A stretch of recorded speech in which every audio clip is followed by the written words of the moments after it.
അസ്സലാമു അലൈക്കും വറഹ്മത്തുള്ളാഹി വബറകാതുഹു. ബിസ്മില്ലാഹി വൽഹംദുലില്ലാഹ് വസ്സലാത്തു വസ്സലാമു അലൈക യാ സയ്യിദി യാ റസൂലല്ലാഹ് ഖുദ് ബിയദിക അല്ലത്തി ഹിലത്തി അദ്രികിനി വ അലി കുല്ലി വസ്സഹാബത്തി അജ്മഈൻ. ഏറ്റവും സ്നേഹദരവുകൾ നിറഞ്ഞ സഹോദരി സഹോദരന്മാരെ, മാന്യ ശ്രോതാക്കളെ, റഹ്മുറാഹിമായ റബ്ബുൽ ഇസ്സത്ത് നമ്മുടെ ഭൗതികവും ആത്മീയവുമായ മുഴുവൻ പ്രശ്നങ്ങളിലും പരിപൂർണമായ പരിഹാരവും സലാമത്തും വിജയവും നൽകി അനുഗ്രഹിക്കുമാറാവട്ടെ. പ്രിയപ്പെട്ടവരെ, നാം സാമൂഹിക കുടുംബ ജീവിതം നയിക്കുന്നവരാണ്. അതുകൊണ്ട് തന്നെ ഈ ജീവിതത്തിനിടക്ക് പലരുമായി പല രീതിയിലുള്ള ബന്ധങ്ങളും ആ ബന്ധങ്ങൾക്ക് കോട്ടം തട്ടുന്ന രീതിയിലുള്ള ചില പ്രവർത്തനങ്ങളുമെല്ലാം ഉണ്ടായിരിക്കാം. യഥാർത്ഥത്തിൽ ഒരാളെക്കുറിച്ച് തെറ്റിദ്ധാരണ വെച്ചുകൊണ്ട് നാം കാര്യങ്ങൾ മുന്നോട്ട് പോയാൽ ആ കാര്യങ്ങൾ നാം ആ രീതിയിൽ മുന്നോട്ട് കൊണ്ടുപോകുന്നത് കൊണ്ട് നമ്മുടെ ജീവിതത്തിൽ തന്നെ വലിയ പ്രയാസങ്ങൾ ഉണ്ടാകാൻ സാധിക്കും. ചില വിഷയങ്ങളിലെല്ലാം അനുഭവത്തിൻ്റെ യാഥാർത്ഥ്യത്തിൽ നമുക്ക് ബോധ്യപ്പെടുന്നതാണ്. നാം ചില ആളുകളെക്കുറിച്ച് വളരെ പ്രയാസകരമായ രീതിയിൽ തെറ്റിദ്ധാരണകൾ വെച്ച് പുലർത്തും. ആ രീതിയിൽ നമ്മൾ അവരോട് പ്രവർത്തിക്കുകയും ചെയ്യും. പക്ഷേ എത്രയോ കാലങ്ങൾക്ക് ശേഷമാണ് അതിൻ്റെ പിന്നിൽ ആ വ്യക്തിയോ ആ കുടുംബമോ ആ സമൂഹമോ ആയിരുന്നില്ല എന്ന് അതിൻ്റെ യാഥാർത്ഥ്യം നമുക്ക് ബോധ്യപ്പെടുക. എന്നാൽ ഇത്തരം വിഷയത്തിൽ നാം ചെയ്യേണ്ടത് മുഴുവൻ ചെയ്യുകയും അവസാനം അത് ശരിയായില്ല എന്ന് നമുക്ക് ബോധ്യപ്പെടുകയും ചെയ്യുന്നത് അല്പം നേരത്തെ നമുക്ക് മനസ്സിലായിരുന്നെങ്കിൽ എത്ര നന്നായിരുന്നേനെ എന്ന് പലരും ആഗ്രഹിക്കുന്നവരാണ്. അതിനാവശ്യമായ ചില കാര്യങ്ങൾ ഞാൻ നിങ്ങളുടെ ശ്രദ്ധയിൽപ്പെടുത്തുകയാണ്. നമുക്കറിയാം, അള്ളാഹുവിൻ്റെ വിശുദ്ധമായ അസ്മാഉൽ ഹുസ്ന എല്ലാറ്റിനും നമുക്ക് പരിഹാരമാണ്. ആ അസ്മാഉൽ ഹുസ്നയിൽപ്പെട്ട ചില ദിക്റുകൾ നാം പ്രത്യേകമായ രീതിയിൽ അത് ചെയ്യുകയാണെങ്കിൽ ഇത്തരം കാര്യങ്ങൾ നമുക്ക് ബോധ്യപ്പെടുന്നതാണ്.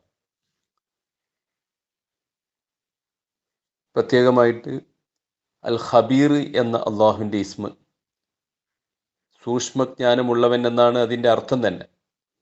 എല്ലാ വിഷയങ്ങളും സസൂക്ഷ്മം നിരീക്ഷിക്കുകയും ആ കാര്യങ്ങളെല്ലാം മനസ്സിലാക്കുകയും ചെയ്യുന്ന അള്ളാഹുവാണല്ലോ നമ്മുടെ റബ്ബ്.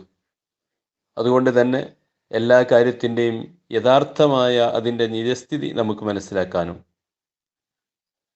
അത് മനസ്സിലാക്കിക്കൊണ്ട് നമുക്ക് പ്രവർത്തിക്കുകയും ചെയ്യുകയാണെങ്കിൽ മറ്റൊരാളെക്കുറിച്ച് തെറ്റിദ്ധാരണയോ അല്ലെങ്കിൽ ചീത്ത ചിന്തയോ നമുക്കില്ലാതെ ആ രീതിയിൽ നമുക്ക് മുന്നോട്ട് പോകാൻ സാധിക്കും. അതിന് നമ്മൾ വേണ്ടത് ഈ ഇസ്മ അൽ ഖബീർ എന്ന ഇസ്മ ധാരാളം നാം ചൊല്ലുക. എന്നാൽ നമ്മുടെ ജീവിതത്തിൽ തന്നെ അത്ഭുതം കാണാം. ഈ ഇസ്മും അതിൻ്റെ കൂടെ ഹഷ് അയാ ഇൽ, ഹ, ഷീന്, ഐന്, യാ, പിന്നെ ഹംസ്, യാ, ലാം, ഹസ് അയാ ഇൽ എന്ന ഇസ്മ മലക്കിൻ്റെ പേരാണ്. ആ പേര് എഴുതി, ഈ ഇസ്മും ആ പേരും എഴുതി ഇസ്മ 4000 പ്രാവശ്യം മന്ത്രിക്കുക. എന്നിട്ട് ഉറങ്ങുന്ന സമയം നമ്മൾ തലയണയുടെ താഴെ അത് വെക്കുകയാണെങ്കിൽ നമ്മൾ ഉദ്ദേശിച്ച കാര്യം സ്വപ്നത്തിലൂടെ നമുക്കറിയാൻ കഴിയും. ഇങ്ങനെയുള്ള പ്രയാസകരമായ ഒരു വഴക്കോ പ്രശ്നങ്ങളൊക്കെ ഉണ്ടായി, അതിൽ നമുക്ക് തെറ്റിദ്ധാരണ കുടുങ്ങി, അതിൻ്റെ യഥാർത്ഥ പ്രതി ചിലപ്പോൾ അവരൊന്നും ആയിരിക്കില്ല. അവർ ചിലപ്പോൾ അള്ളാഹുവിൽ തവക്കലാക്കി അവർ നമ്മളെന്തും ചെയ്തോട്ടെ, നമ്മളെല്ലാം അള്ളാഹുവിനെ ഏൽപ്പിച്ചെന്ന അത്രയും നല്ല മനുഷ്യന്മാരായിരിക്കും. ചിലപ്പോൾ അവരെക്കുറിച്ചൊരു തെറ്റിദ്ധാരണ നമ്മുടെ അയൽപക്ക ബന്ധങ്ങളോ അല്ലെങ്കിൽ കുടുംബ ബന്ധങ്ങളോ ഒക്കെ തകർക്കാൻ ഇത് കാരണമാവുന്ന രീതിയിൽ ചിലപ്പോൾ ഉണ്ടായേക്കാം. അതുകൊണ്ട് തന്നെ ചിലപ്പോൾ ഇതിൻ്റെ പിന്നിൽ പ്രവർത്തിച്ചത് വേറെ ആരെങ്കിലുമൊക്കെ ആയിരിക്കാം. അതുകൊണ്ട് അത്തരം തെറ്റിദ്ധാരണകൾ നമ്മൾ ഇല്ലാതെയാക്കാണല്ലോ വേണ്ടത്. അതുകൊണ്ട് അതിൻ്റെ നിജസ്ഥിതി നമുക്ക് മനസ്സിലാക്കാൻ ഇത്തരം കാര്യങ്ങൾ നമുക്ക് ഉപകാരപ്രദമാകുമെന്ന് ഉറപ്പെടുത്തുകയാണ്.